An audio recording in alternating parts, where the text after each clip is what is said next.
Our mission is very simple: to surround kids with a community of support, empowering them to stay in school and achieve in life.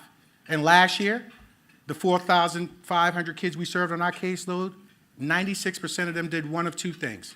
They either graduated from high school or they went on to the next grade and earned promotion. In fact, 98% of the kids we work with stayed in school. That outpaces the metro area. That's worth a pause. That actually outpaces the Atlanta metro area, where the graduation rate hovers around 78%. So that tells me that what we're doing works, and it's backed up with research. Second, I want to thank Governor Deal. In January, Governor Deal and his lovely First Lady Deal hosted about 20 of our students at the Governor's Mansion. There was no press. There was no press release. It was really just them giving back to the community. And when we took the kids to the Governor's Mansion, we were looking at the historical things, but we took them there to expose them, because I want my children to know that they can sit in that seat as the governor too, no matter what zip code they came from in Atlanta. I want to bring up one of our students, Jacob. Come on up, Jacob. This is the reason why I do what I do. He's the end product that we want. Jacob goes to Thero High School. He has 8 siblings. He grew up in Bankhead in a 2-bedroom apartment. When we met Jacob, Jacob had dreams of going to the Army, which is very laudable and very honorable. Since Jacob came into CIS's program, we took him to New York City in February. Jacob went to see the Federal Reserve Bank's $380 billion worth of gold reserves. Jacob went to BET, CNN, CBS Evening and Morning News, and he sat with Candy Burris in the cast of Chicago after watching a Broadway play. We do this because now Jacob wants to go to college. Jacob wants to have a career in media arts. But Jacob is no different than your children and mine, and his zip code shouldn't dictate his outcome like it so unfortunately does for so many children of color in Atlanta. 95% of the kids we work with are poor black kids. They look like me. And our job is to prevent them from ending up in prison or ending up on the side of the road, so they could be full participants in the American dream just like you and I. So high school is not enough for Jacob. We will support him in college, because we know that a college degree ensures that he will make $1 million more than he would make without it. And that's real money. That's real participation in the American dream. So we have 30,000 kids just like Jacob who are living in some of the most adversely poverty-stricken areas in this city. And we all go about our business. But I'm here to tell you that there is a growing cadre of young people like Jacob who are doing the right things. And we need your help. This is a community effort. We got to have the whole community take part in this American dream, no matter where they come from. So please visit our website, cisatlanta.org. You can volunteer. You can give your time, your talent, your treasures. But more importantly, we need more mentors for this good young man like this and many more who are doing the right thing. So I want to thank the governor. The governor has been an advocate for children in poverty since he got into office.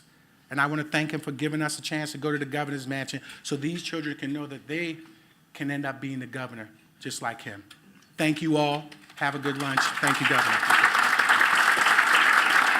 Well, thank you very much for the kind introduction. Frank, thank you for giving them a view of what your organization is doing. And you're going to see the relevance of what you're doing with some of the statistics I'll talk about in just a minute. I say, what's the most common characteristic of those in Georgia's prison? And the study was done, and it came back, well, the most common characteristic is that somebody dropped out of school.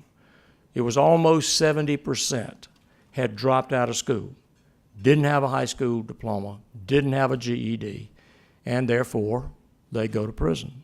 So we decided that if you're going to do something for those in the system, then you have to go back and make up for the deficiencies that they should have had solved for them while they were high school age, but wasn't solved.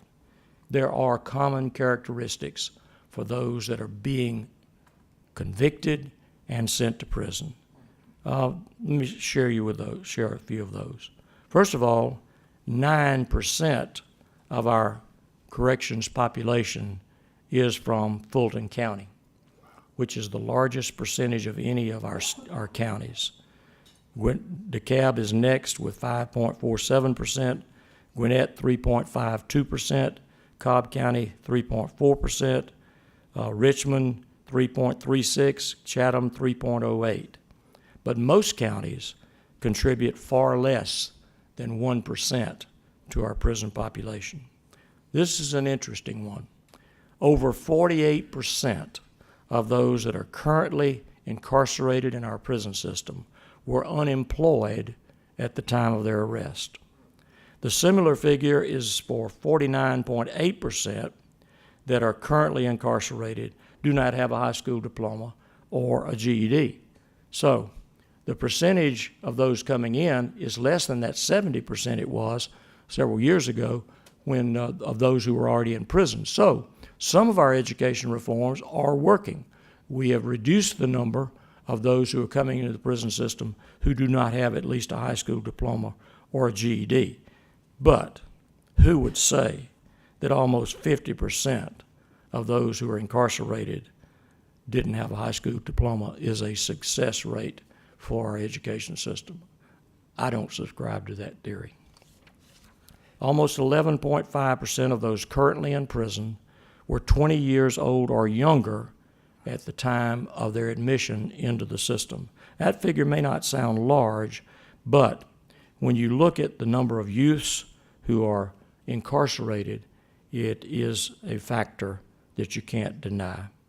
We can't ignore the fact that if a child, a young woman, or a young man does not graduate from high school, the future of their success in life is greatly, greatly diminished. In addition to that 49.8% who were unemployed when they were put in prison, 59.82% of those currently incarcerated are African American. Even though we've seen the percentage of African Americans dropping substantially, it still impacts their community very significantly. That's why programs such as the one Frank has are so important, to reach out to these young people at an early age.